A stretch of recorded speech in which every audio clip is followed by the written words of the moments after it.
Irmãos, vamos abrir em Gálatas capítulo 5.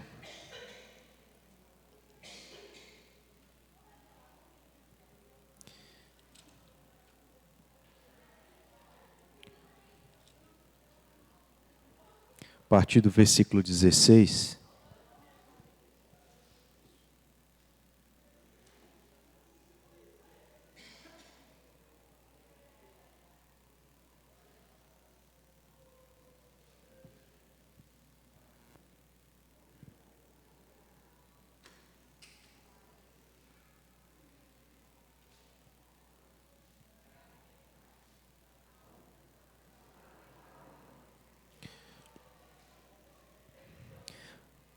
Gálatas 5, a partir do versículo 16.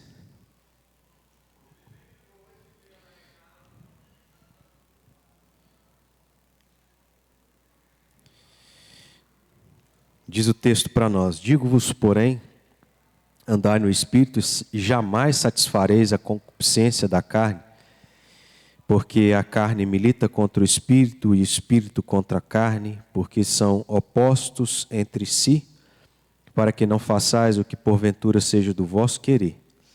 Mas se sois guiados pelo Espírito, não estáis sob a lei. Ora, as obras da carne são conhecidas e são prostituição, impureza, lascívia, idolatria, feitiçarias, inimizades, porfias, ciúmes, iras, discórdias, dissensões, facções, invejas, bebedices, glutonarias e coisas semelhantes a estas, a respeito das quais eu vos declaro, como já outrora vos preveni, que não herdarão o reino de Deus os que tais coisas praticam. Mas o fruto do Espírito é amor, alegria, paz, longanimidade, benignidade, bondade, fidelidade, mansidão, domínio próprio. Contra estas coisas não há lei. E os que são de Cristo Jesus crucificaram a carne com as suas paixões e concupiscências. Se vivemos no Espírito, andemos também no Espírito. Não nos deixemos possuir de vanglória, provocando uns aos outros, tendo inveja uns dos outros. Eu estou lendo essa passagem por aquilo que nós estudamos aqui nos 2 últimos domingos, né? Onde nós tratamos sobre uma destas obras da carne, que no caso aqui, Paulo menciona que são a ira, né?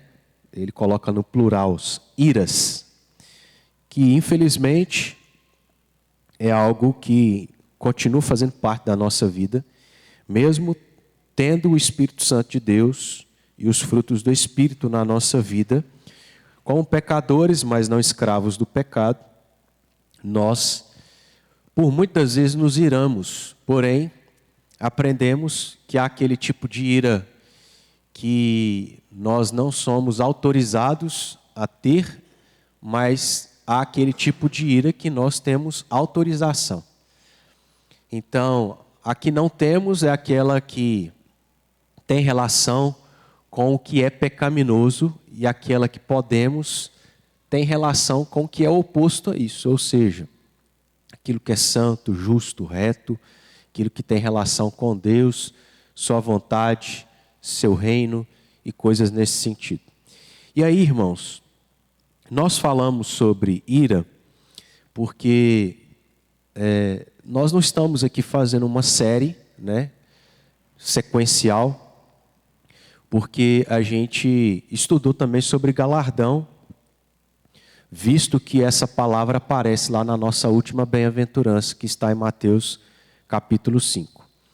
Então, como a gente abriu esse parênteses para falar sobre um assunto que tem relação com as bem-aventuranças, mas a gente já havia encerrado as bem-aventuranças, que era a série que a gente estava acompanhando aqui, para a gente fechar o mês e, com a graça de Deus, no próximo momento que nós tivermos aqui, nós vamos então voltar ao assunto aqui do ano, que é sobre crescer no conhecimento a respeito do que é a igreja, sobre a igreja e a vida cristã. Então, próximo estudo nosso nós vamos voltar a falar sobre o que é a igreja, o que é que a gente precisa entender sobre isso, coisas básicas e fundamentais. Então, estou só relembrando os irmãos aonde estávamos e por que estudamos determinadas coisas, inclusive a ira, e por que também que nós vamos estudar o assunto de hoje, que não aparece aqui em Gálatas, nessas obras da carne que Paulo menciona, uma vez que eu creio que Paulo está aqui mencionando a respeito de algumas coisas que tinham relação com aquilo que esses crentes que ele escreveu estavam praticando. Então, eu acho que é por isso que Paulo menciona algumas coisas, mas é óbvio que as obras da carne não se restringem apenas àquilo que Paulo está mencionando nesses versículos. É tanto que no versículo 21, aí de Gálatas 5, depois dele falar sobre a última obra da carne, que são as glutonarias, ele menciona que tudo mais também poderia ser mencionado, incluído aqui. E coisas semelhantes a estas, a respeito das quais eu vos declaro, como outrora vos preveni, que não herdarão o reino de Deus o que tais coisas praticam. Então a gente pode incluir aqui qualquer coisa pecaminosa, qualquer coisa errada, ainda que Paulo não tenha mencionado isso, pelos motivos, ou pelo motivo que eu apresentei para os irmãos, do porquê que eu acho que ele menciona algumas coisas aqui em específico. Então, como a gente pode incluir qualquer assunto aqui nesse sentido, hoje eu quero falar com os irmãos sobre uma das outras obras da carne, que é a mentira. Isto que também, ainda que nós tenhamos o Espírito Santo na nossa vida, é algo que, infelizmente, em um momento ou outro a gente acaba tendo essa prática de mentir, assim como também em relação à ira. E aí nós temos essa palavra aparecendo tanto no Antigo Testamento quanto no Novo Testamento. Por que será? Porque, seja no Antigo Testamento, seja no Novo Testamento, pessoas faziam aquilo que a gente faz. Então tem coisas que são de muito tempo atrás, né, que continuam existindo até os dias de hoje, como por exemplo, a mentira. E o significado da palavra mentira no original, lá no Antigo Testamento, tem a ver com falsidade, engano e fraude. Essa palavra no Novo Testamento tem o significado de enganar com mentiras, enganoso e falso. Então, todas essas palavras ou atividades falsas, no sentido de não estarem baseadas em fatos ou na realidade. Uma pessoa mentirosa é aquela que não fala o que é verdadeiro. Não é muito difícil da gente entender o significado, né, o sentido de mentira. Mas, como a gente disse, nós vamos observar aqui alguns exemplos para a gente poder mencionar o que era o fato aqui. Isso aqui são exemplos, né? Mas a gente vai observar o que foi a mentira nessas situações que nós vamos olhar nesses textos. E o primeiro deles está lá em Gênesis capítulo 20. Então vamos abrir para a gente poder aí ler e participar, prestando atenção, para a gente poder dizer em que consistiu aí a mentira. Gênesis, capítulo 20. Nós vamos ler 3 versículos. Primeiro, versículo 2. Então, Gênesis 20, versículo 2. Alguém leia para nós, por favor.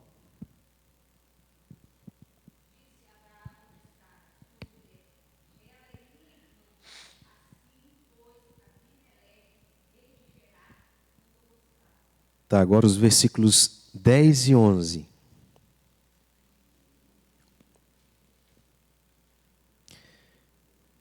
Pode ler para nós, Marisa?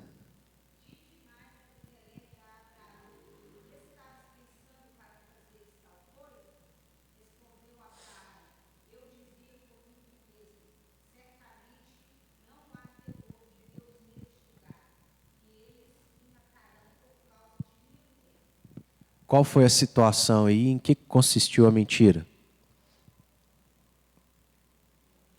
Hã?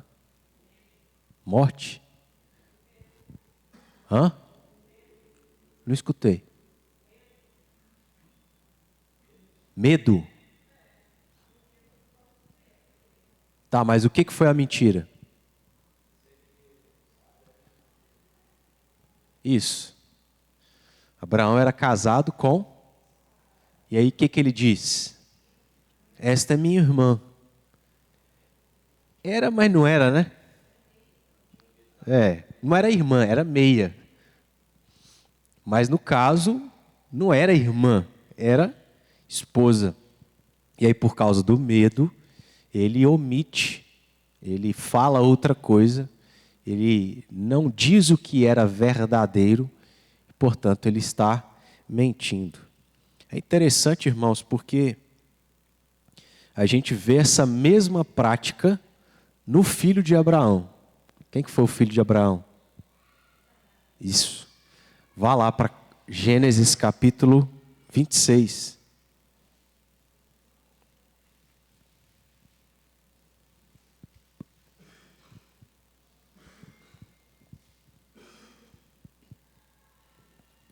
Capítulo 26, versículos 6 e 7. Lê alguém para nós?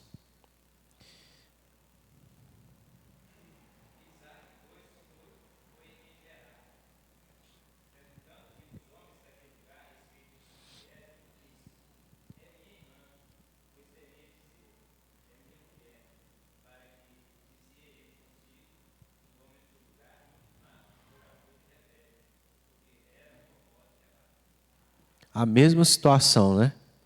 A mesma prática que o seu pai teve de, por medo, não falar a verdade em relação ao que era a sua esposa Rebeca. E aí, nós temos também um outro exemplo, que está aqui no capítulo 31.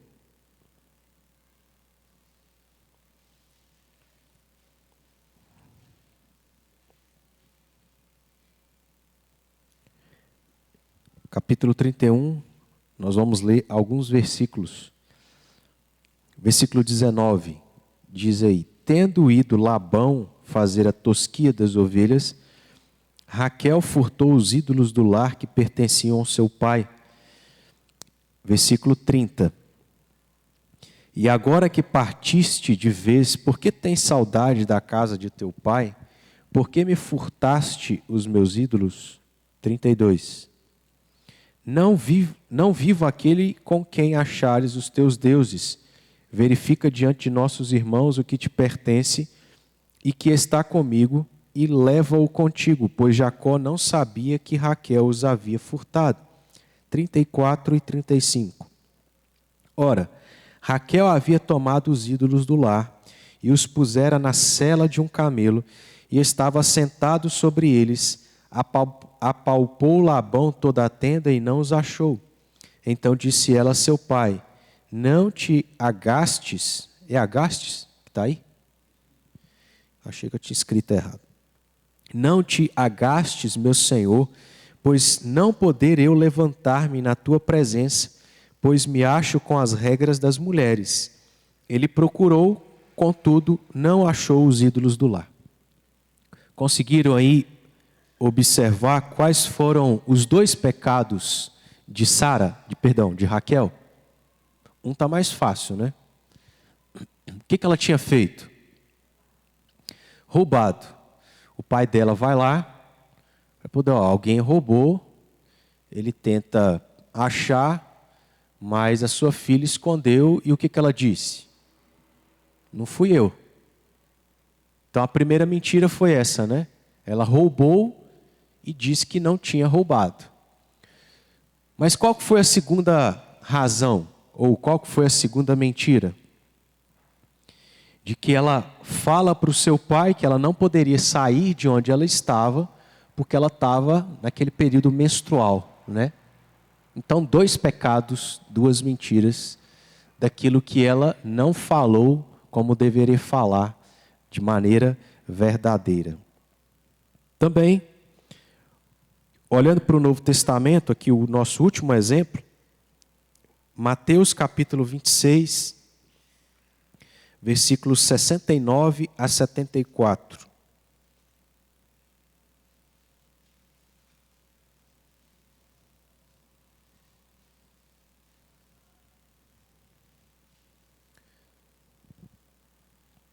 Mateus 26, 69 a 74. Ora, estava Pedro assentado fora do pátio, no pátio, e aproximando-se uma criada lhe disse: também tu estavas com Jesus o Galileu.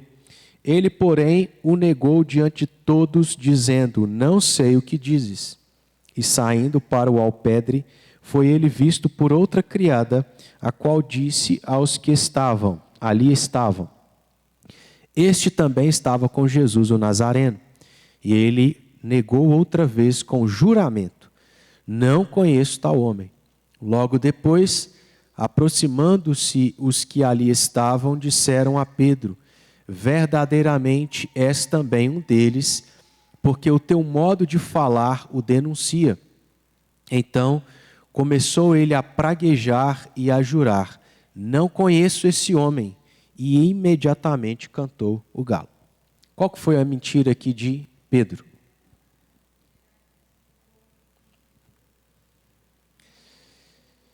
Dizer que não conhecia, conhecendo.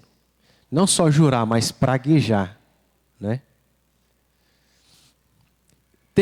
Vimos aqui quatro exemplos. 4 exemplos.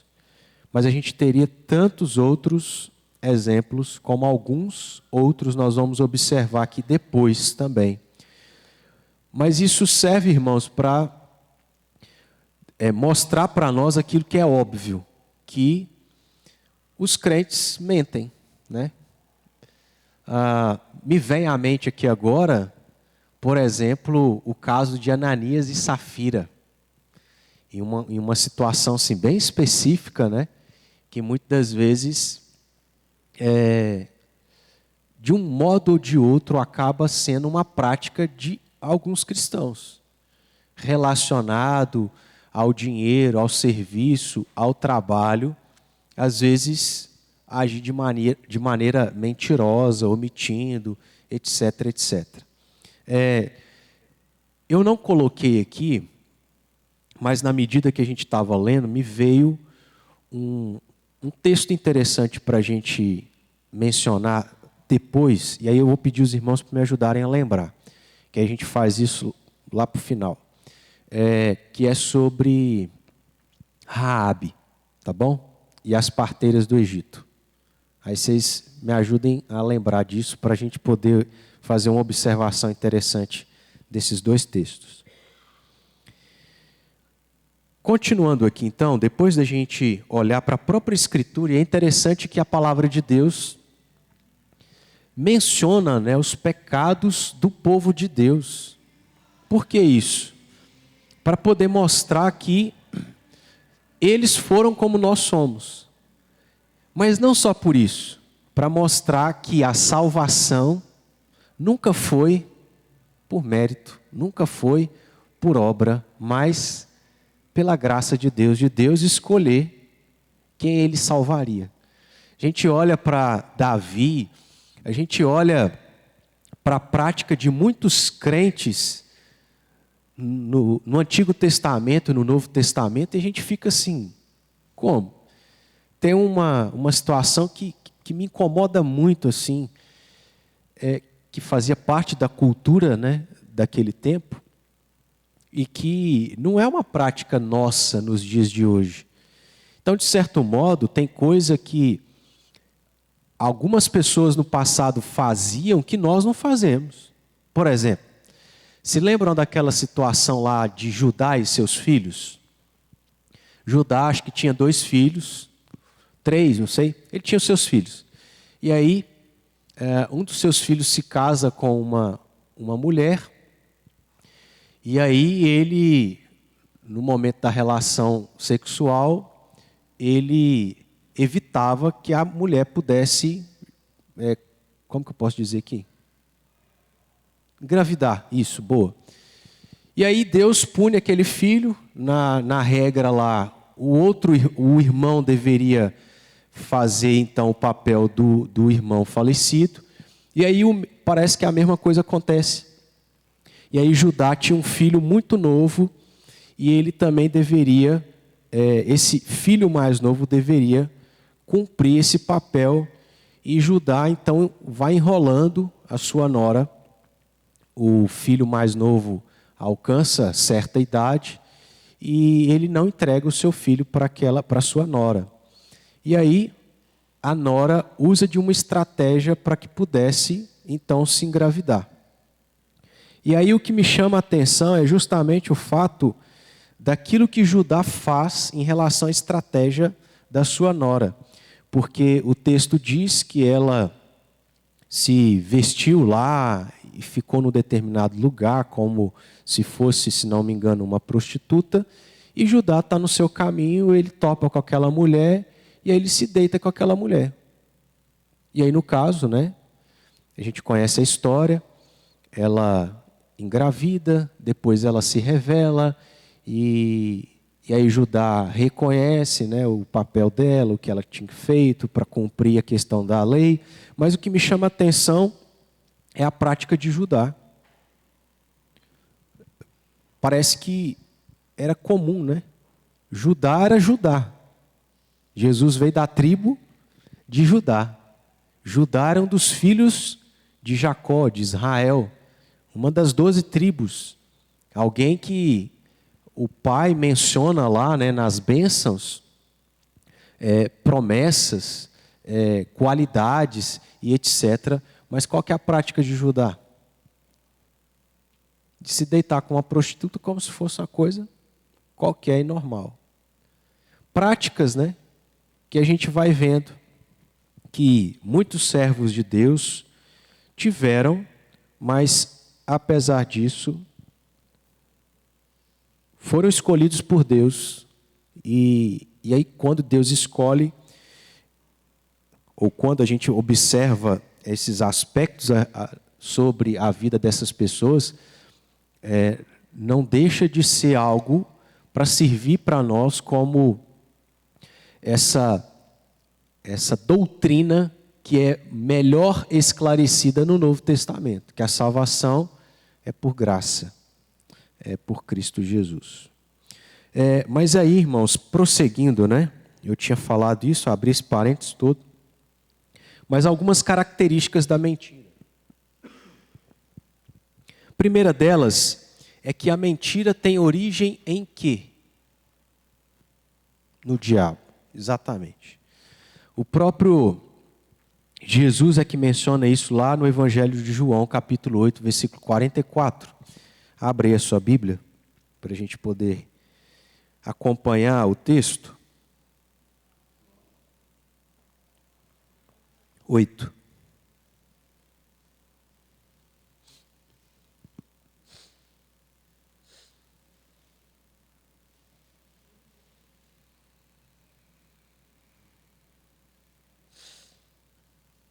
João 8, 44.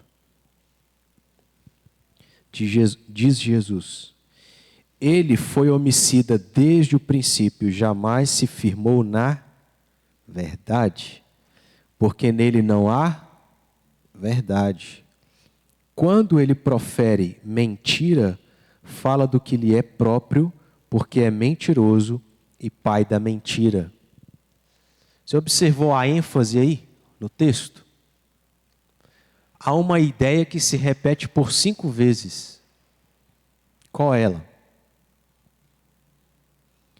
e que Jesus utiliza duas palavras opostas, mas que está falando sobre uma mesma coisa. Verdade se repete 2 vezes e mentira 3 vezes. Jesus está enfatizando aquilo que é característico do diabo. É tão característico que ele fala 5 vezes. Verdade, verdade, mentira, mentira, mentira. Ele então foi homicida desde o princípio, jamais se firmou na verdade, porque nele não há verdade. Quando ele profere mentira, ele fala do que lhe é próprio, porque é mentiroso e pai da mentira. Então a origem está no diabo. E é por isso que Jesus diz que sempre foi assim, desde o início. Ele é mentiroso e com ele não está a verdade. Portanto, ele é o pai da mentira. Nesse sentido aqui, irmãos, a gente já tem que abrir os nossos olhos para tudo aquilo que tem relação com o diabo. Porque ele é ardiloso, astuto, sagaz. Ele é o mentiroso por excelência. Pois não.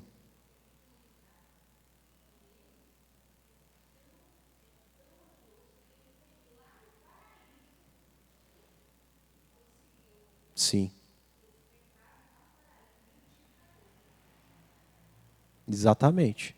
Que é o que a gente vai observar agora, né? Relembrando aqui também a passagem. Do porquê que ele é o pai da mentira. Mas, irmãos, isso deveria...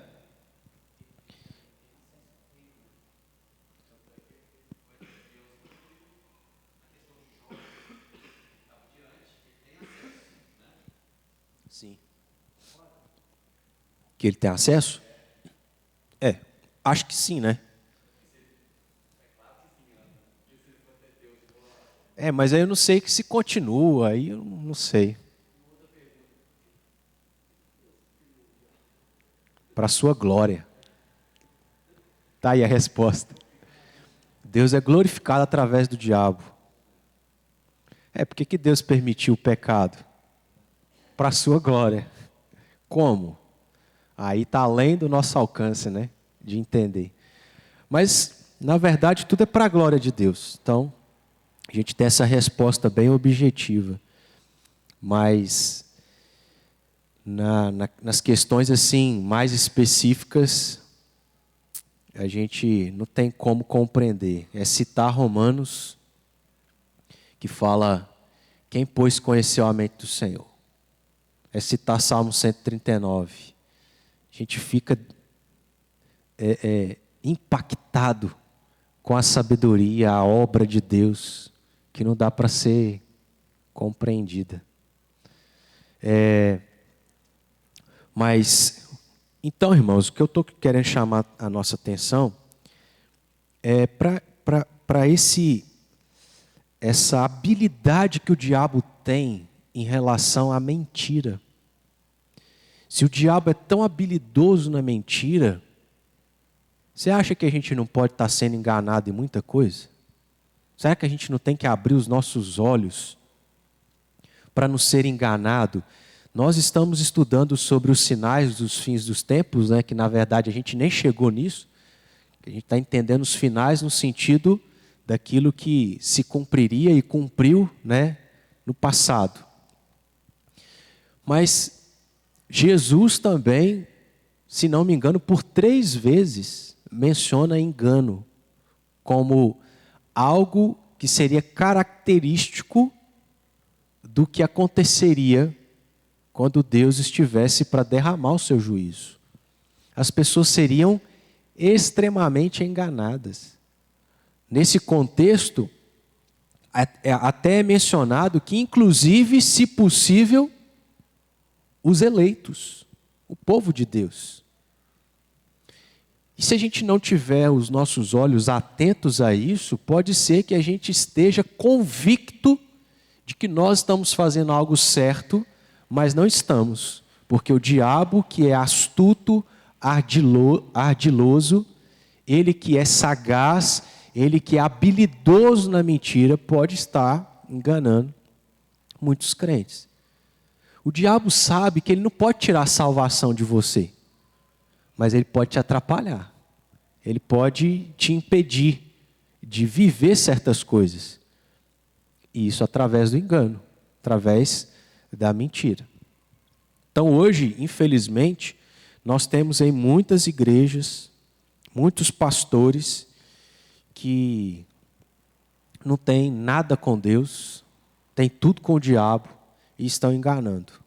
Pregando uma mentira, falando mentira, com propósitos e motivações diferentes. E o povo está convicto de que está no caminho certo. Então a gente precisa ter cuidado, irmãos, porque o diabo é o cara para poder mentir. Aí a gente falou aqui sobre o que Jesus, né, menciona em relação ao diabo ser mentiroso. E aí a Marisa lembrou, fez essa conexão com Gênesis 3, do porquê que Jesus está dizendo que o diabo é o pai da mentira. Porque lá no capítulo 3 de Gênesis, versículos 1 a 5, o que o diabo faz é isso. Então, por ser mentiroso, ou por ter caído, né? Ele então leva a raça humana, por meio da mentira, a cair também e a pecar. A gente não precisa ler, porque basicamente a gente está falando aqui sobre o que está lá nessa passagem, que é a questão do diabo tentar Eva por meio da mentira. Mas vamos abrir lá? Eu acho que tem algumas coisas interessantes aqui para a gente considerar. Gênesis 3, a partir do versículo 1.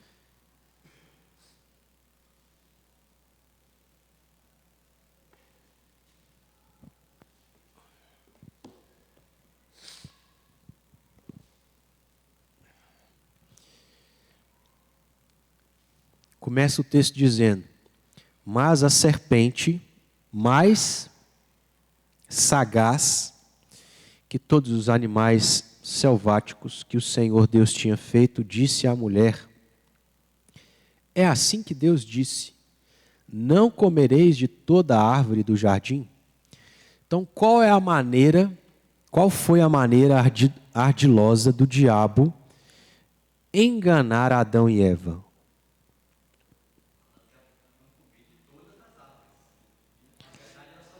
Não. Primeiro ele coloca uma dúvida. É assim?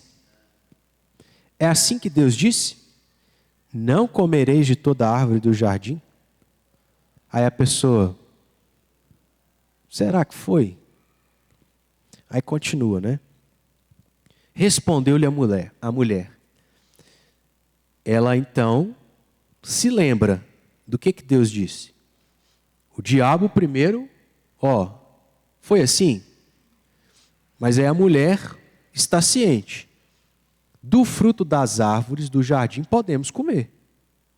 Mas do fruto da árvore que está no meio do jardim, disse Deus: dele não comereis, nem tocareis nele, para que não morrais. Então ela está bem ciente, lembrada de todas as palavras que Deus havia dito. Aí versículo 4. Então a serpente disse à mulher: olha só, primeiro ele tenta aqui, aí ele não consegue. Com base naquilo que foi dito, ele usa isso para colocar outra dúvida. Ele começa pelo começo. Foi assim que Deus disse? Aí ele já toma na lata, né? Ele disse isso aí. Nós não podemos comer, nós não temos liberdade para comer do fruto de todas as árvores. Podemos de todas, menos dessa. Então ele dá com os burros na água. Só que o diabo não para.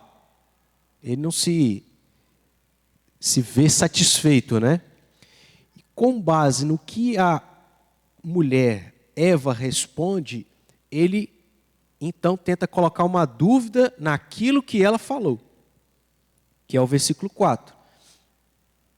Na verdade, não é nem tanto dúvida, né? É uma afirmação. A serpente disse à mulher: é certo que não morrereis. Então, olha só. Ele, ainda que Deus havia dito, ó, se vocês comerem, vocês morrerão. Ele diz, é certo que se vocês não vão morrer. Quando ele faz essa afirmação, o que ele está dizendo que Deus é? Porque Deus disse, certamente, é a mesma palavra. Deus fala, certamente morrerás. E ele diz, certamente não morrerás. É isso que o diabo faz, irmãos. Ele põe dúvida, ele faz você questionar. E é isso que às vezes a gente permite acontecer. Será que Deus me ama? Porque sei lá, né? A gente não vê o mundo espiritual, mas talvez o diabo põe lá na sua mente. Não sei como pode ser isso, não sei se acontece, enfim. Mas coloca assim, rapaz, olha como é que está difícil a sua vida aí. Não foi isso que ele argumentou para Deus em relação a Jó? Ah, esse cara aí te ama porque tem tudo, você deu tudo para ele. Tira aí para você ver se ele não blasfema na sua face. Aí o diabo vem, rapaz, olha aí sua vida. Como é que está? Será que Deus te ama? Coloca dúvidas, né? Ah, será que você não pode fazer isso que Deus falou que você não deve fazer? O diabo, de maneira ardilosa, tenta fazer com que o diabo seja visto como algo bom e Deus como algo ruim. É isso que muita gente que é ateia fala. Como é que Deus é amor, sendo que Ele permite fome, terremoto, tragédias, etc. O diabo que é bom, porque ele dá tudo. Não é? Sucesso, dinheiro, poder.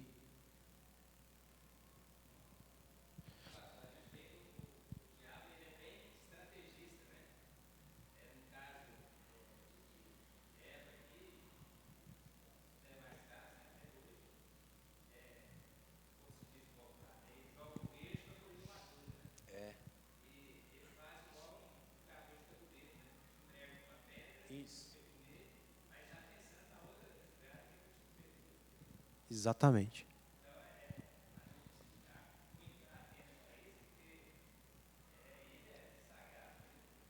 E aí tem gente que vai brincando, né? Achando que está brincando com alguém qualquer. Ou seja, o que eu estou querendo dizer na questão prática? Coisas que o diabo vai oferecendo, e aí você talvez possa pensar, não, eu consigo, por mim mesmo, ser mais esperto. Tome cuidado, porque ele é o mentiroso por excelência. Ele diz, certamente não morrerás. Então, eu sou certo, Deus é errado. Eu sou verdadeiro, Deus é falso, Deus é mentiroso. E outra, ele fundamenta, ele pesa ainda mais o seu argumento, porque o versículo 5, o que está dizendo?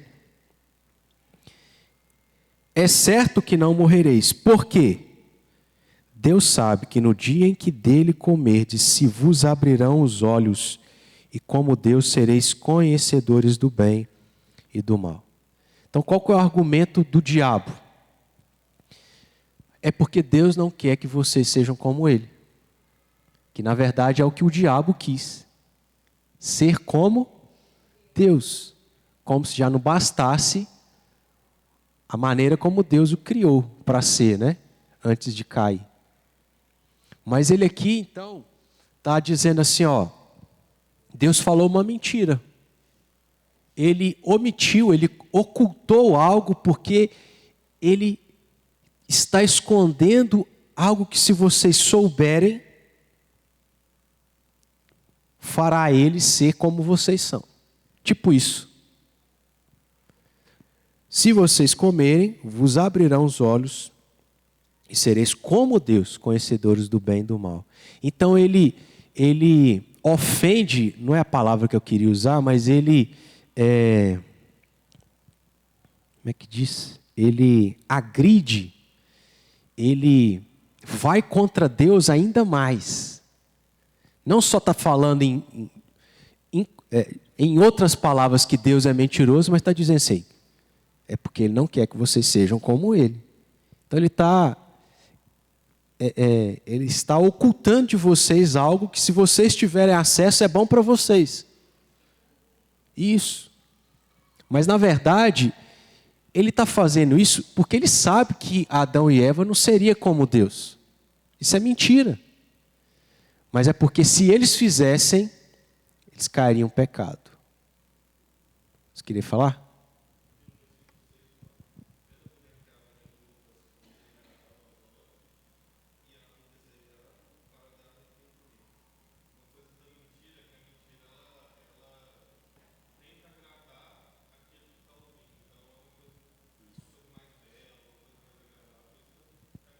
Sim.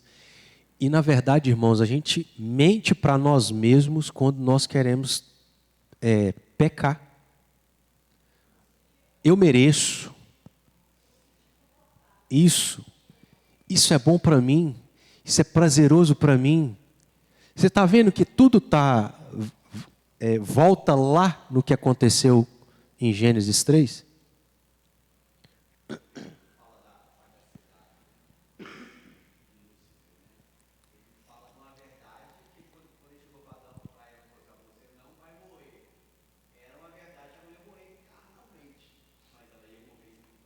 Sim.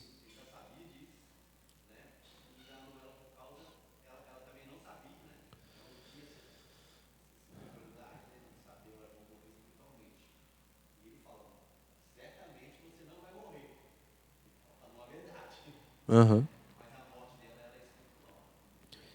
Sim.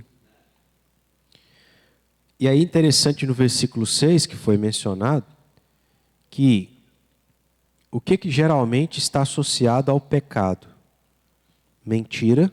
Você mente para você mesmo. Você começa a duvidar de Deus. Você começa a pensar que o que Deus falou, eu posso interpretar desse jeito. Eu posso abrir aqui uma exceçãozinha, sabe? Ele não deixou isso tão claro, então...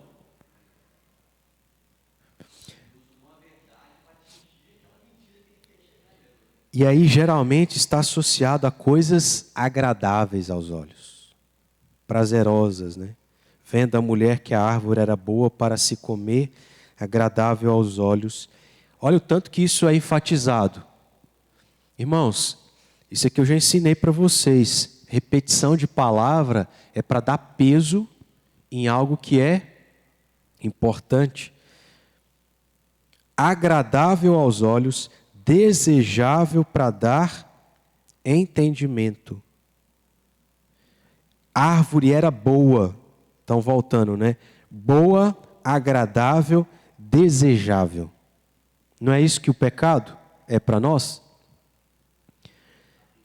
A princípio. Tomou-lhe do fruto e comeu, e deu também ao marido, e ele comeu.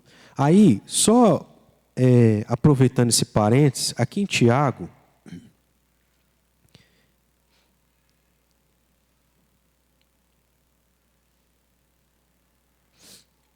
capítulo 1, versículo 14. Eu imagino que a referência de Tiago para falar o que ele fala aqui é Gênesis 3. Tiago 1, 14.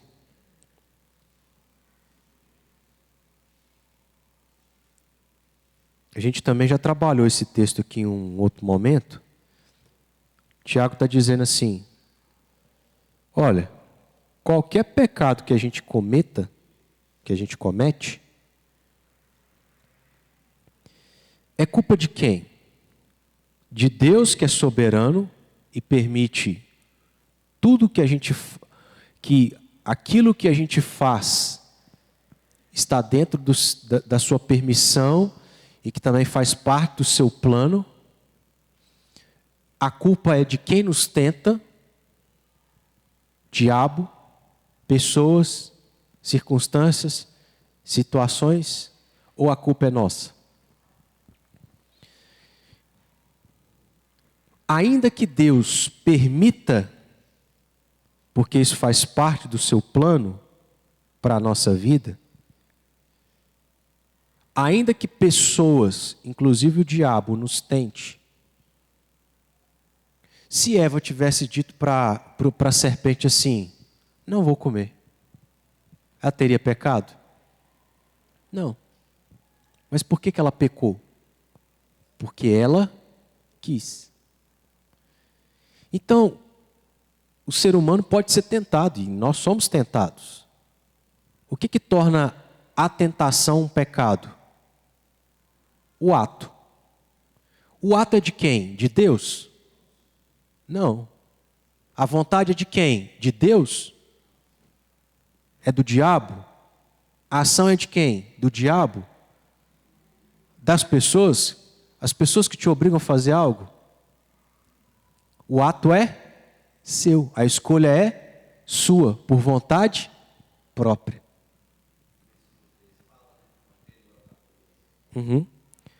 Mas o 14. Ao contrário, cada um é tentado por sua própria.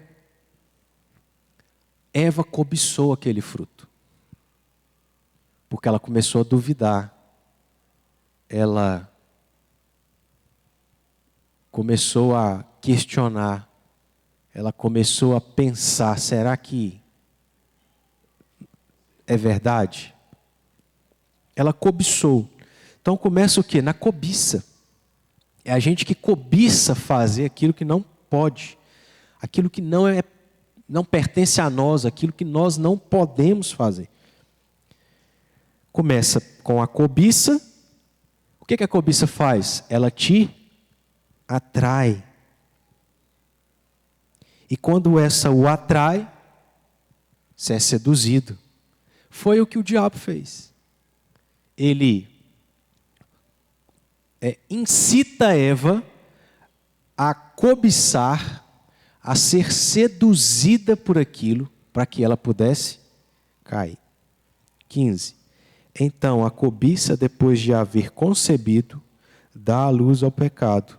E o pecado, uma vez consumado, gera morte. Aqui há uma observação interessante, é que eu vou colocar entre aspas, tá? Há dois tipos de pecado. Por exemplo, quando alguém te fecha no trânsito, dependendo de quem é a pessoa, né, que foi fechada, e dependendo do seu estado emocional e espiritual do dia, você pensa assim, eu vou matar esse cara. Não é? Você já pecou, porque você desejou, mas você não matou. Mas não é porque você não cometeu o ato em si que você não pecou. Então a gente não pode desconsiderar o fato que pecado não é só a concepção, ou o conceber, não é só o ato de praticar, mas é o desejo. Sim, sim, por desejar.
Não. Ele está agindo. Mas aí é um ato seu.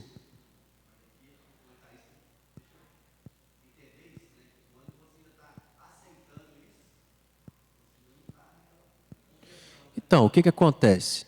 Aí a gente tem que explicar os termos. Você crê em Cristo? Você tem o Espírito Santo. Crendo em Cristo, você pode perder o Espírito Santo? Não. Porque você perde o Espírito Santo, você não é salvo. Uma vez que você crê em Cristo, você perde a salvação.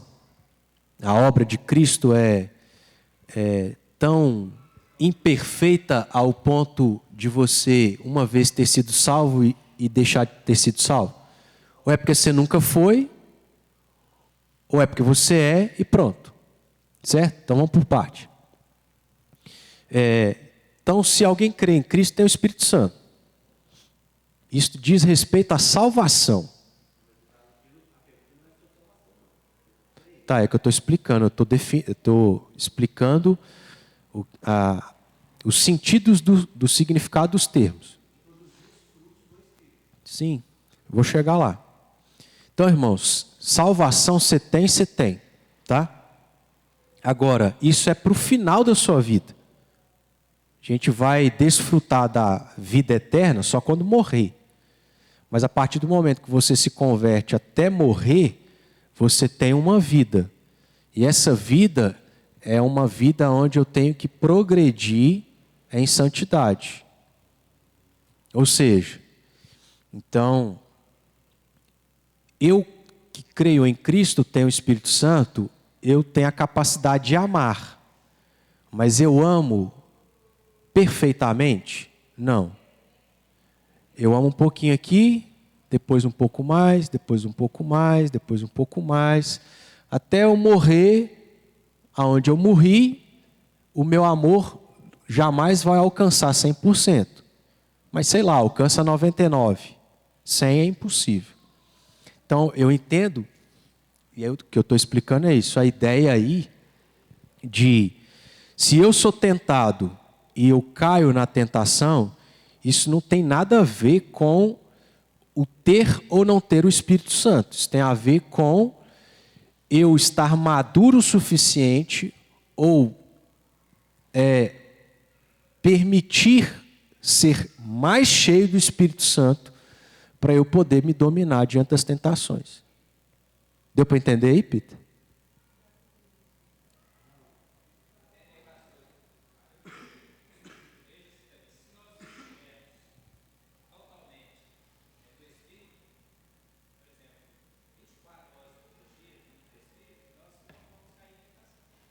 Isso, mas se a gente cai em tentação, não é porque a gente não tem o Espírito, mas é porque você está fraco espiritualmente.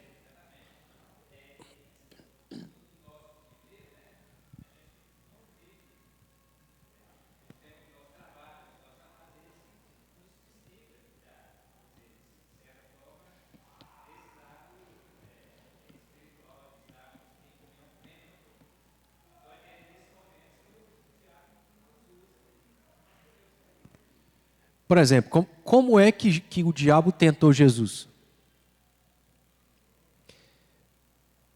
É lógico que Jesus não estava fraco espiritualmente. É impossível, até porque ele estava jejuando 40 dias.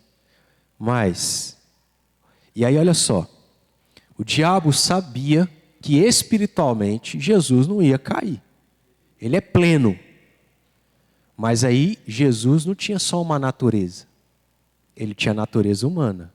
E essa natureza humana, o diabo sabia, ela é fraca, tá? No sentido de sente fome, cansaço, envelhece, etc. E aonde que o diabo tenta Jesus? No físico. É pão. É pão. Ele não estava fraco espiritualmente, ele estava fraco fisicamente. 40 dias sem comer. Então a fraqueza seria o quê? Fome. E o diabo tenta ele em quê? A fome. Entendeu?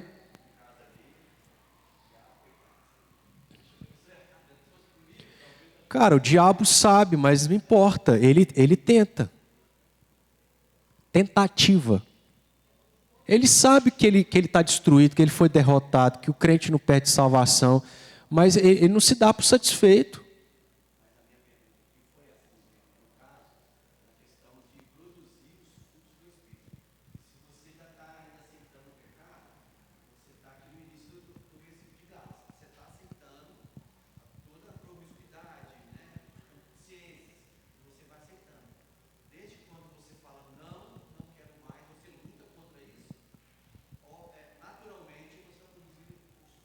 Sim.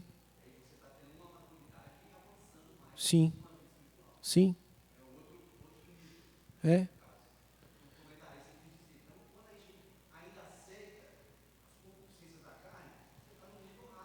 Isso. Isso mesmo. Uhum. Concordo.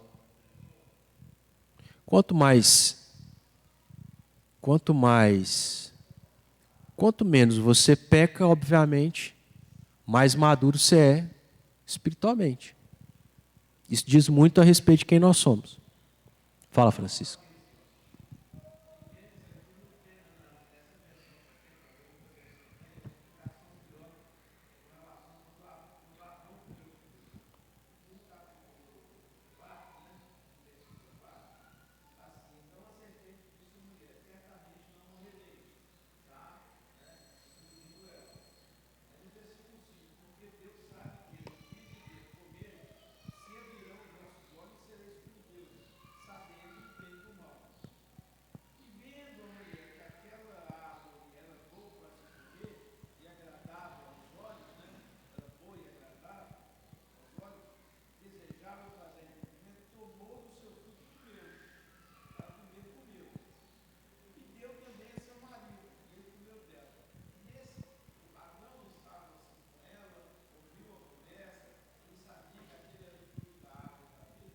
Você quer uma resposta?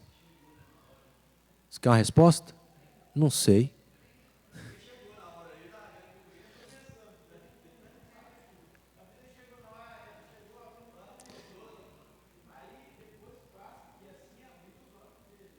Porque olha só,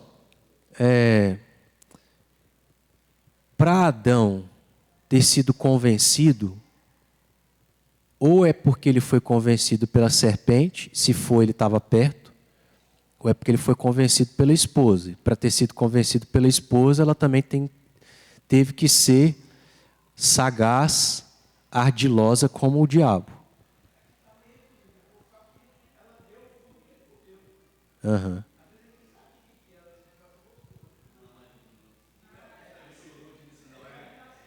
Eu acho que, assim, irmãos, tudo isso não está no texto, né? Então a gente viaja. Mas eu acho que devia ser uma árvore diferente de todas, com um fruto diferente de todos. Então eu creio que ele sabia. Oi.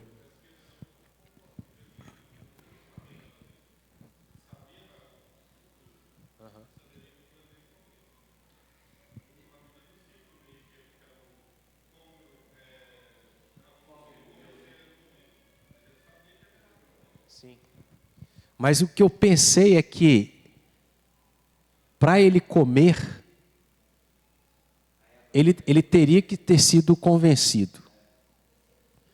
Talvez ele foi convencido por ver, a Eva já comeu, não aconteceu nada, tá de boa, vamos comer. Mas aí, quando a gente chegar no céu, a gente pergunta, porque Deus não quis revelar isso, né? A gente só vai perder tempo, né, em ter e falar sobre coisas que a gente não tem certeza. Mas sim, falei perder tempo, não é porque isso não é interessante a gente discutir, pensar. É.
Sim.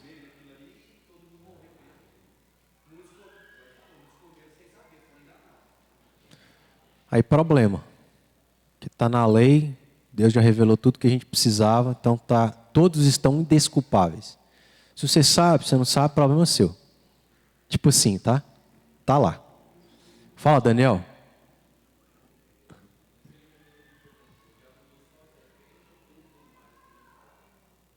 Como é que é?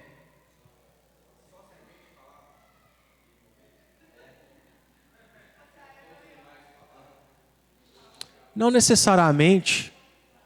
Isso é uma coisa que não tem resposta, né? Mas só complementar aqui. Não necessariamente os animais falavam porque a serpente falou. Porque, por exemplo, a mula de Balaão foi. É porque eu não estou querendo falar possuída, mas ela foi. Pode ser também. Ela teve uma ação espiritual sobre ela que a capacitou a falar. A mesma coisa pode ter sido em relação à serpente. Não porque já falava, mas porque uma ação espiritual a capacitou a falar. Que é a mesma coisa que acontece com pessoas que são possuídas pelo diabo, pelos demônios. Elas têm a capacidade de falar, mas falam diferente, fazem coisas diferentes, entendeu? Então não necessariamente, mas pode ser que sim, mas eu não sei.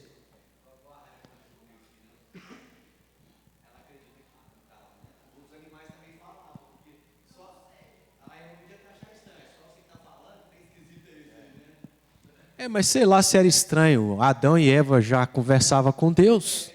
Então era uma realidade onde muitas coisas eram normais, né?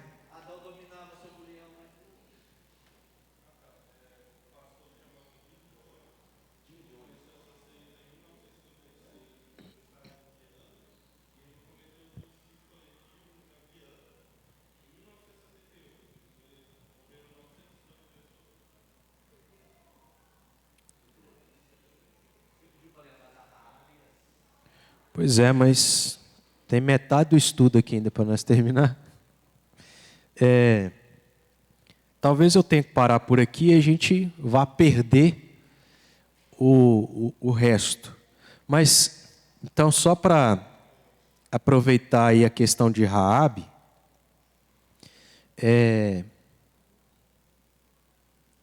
Raabe e as egípcias, elas mentiram, né? Mas Deus, o texto fala que elas foram, como é que eu posso dizer? Né, parabenizadas, né? Até é difícil você pensar num termo para isso, né? Mas qual que é a ideia?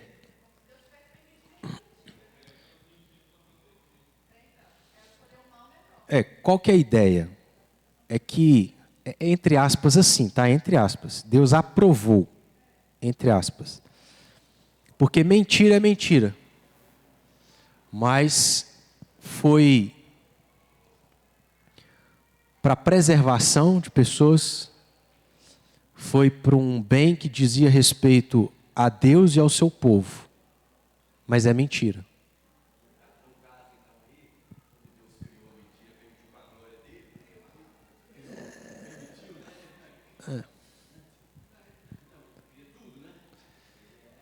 Não, ele cria os indivíduos, e os indivíduos é que... Isso.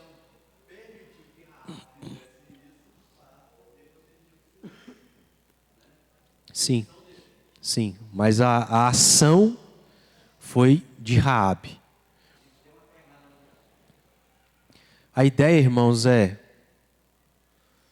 tudo que nós fazemos, nós só fazemos porque Deus planejou que fizesse, que acontecesse. Mas tudo que nós fazemos é pela nossa própria escolha e vontade, e nós respondemos por isso. Isso é matéria de outro assunto que a gente precisaria também ter mais tempo. Isso, aí a gente precisa definir o que é livre-arbítrio. Livre-arbítrio é qualquer coisa que não tem relação com salvação. Por quê? Sim. Tem pessoas que preferem um outro termo, livre agência, para distinguir livre-arbítrio de livre agência. Mas se eu quero usar livre-arbítrio, eu preciso explicar o que eu quero com isso. Que a maioria das pessoas entende que livre-arbítrio é eu tenho escolha para querer ser salvo, crer em Cristo ou não. Entendeu? Por isso tem que explicar. Porque não é o caso. Você está morto espiritualmente, está morto, não tem escolha. Tá? Agora, escolha para roupa, quem que você vai casar, o que você vai fazer hoje, se você vai pecar, se você não vai, aí você tem. Apesar que quem não tem Cristo não tem escolha, porque ele só escolhe o pecado. Agora, quem tem Cristo escolhe pecar ou não pecar. Mas isso é outro assunto, tá, irmãos? Eu queria então só abrir esse parênteses aí sobre Raabe para os irmãos entenderem. Pecado. Deus lá em Gênesis 1 e 2 falou, casamento é monogâmico, não é poligâmico. É só uma pessoa. Não é mais pessoas. O casamento é heterossexual. Heterossexual, monogâmico e para a vida inteira. Uai, pastor, mas os patriarcas lá tiveram uma renca de mulher, Davi, Salomão, problema deles, pecaram. Judá deitou com a prostituta, pecou. Não é porque patriarca, um homem segundo o coração de Deus fez algo errado que estava certo. É errado, ponto. Deus é imutável. O que ele falou que é errado e vai ser sempre errado. Mas, se nós praticamos determinadas coisas, sendo crentes, isso não torna a coisa santa. É certa. É errado. Você vai para o céu por causa da graça, misericórdia. E é assim, irmãos, a gente peca o tempo todo. Em coisas pequenininhas, coisas grandes. Tudo é pecado, mas você vai para o céu por causa da graça. Só que em Cristo a gente é capacitado e deve buscar agradar a Deus, matar a carne, porque senão você vai ser aquele crentezinho superficial, entendeu? Tudo é pecado. Isso. Tá joia, irmãos? Então, como eu disse, só conferir aqui meu calendário.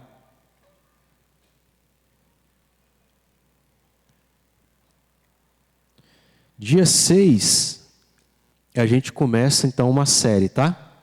Dentro desse assunto aqui.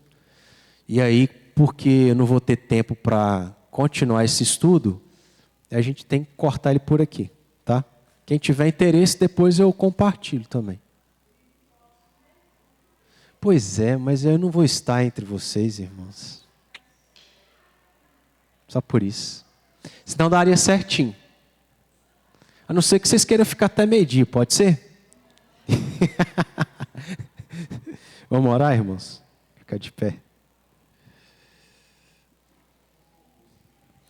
Te agradecemos, ó Deus, pela nossa vida em Cristo, a certeza e a esperança da vida eterna, mas aquilo que Ele fez por nós, nos capacitando, nos dando o Espírito Santo, para a gente poder lutar contra o pecado. Nos ajude, ó Deus, a vencer o pecado, as tentações, nos livre de cair em tentação.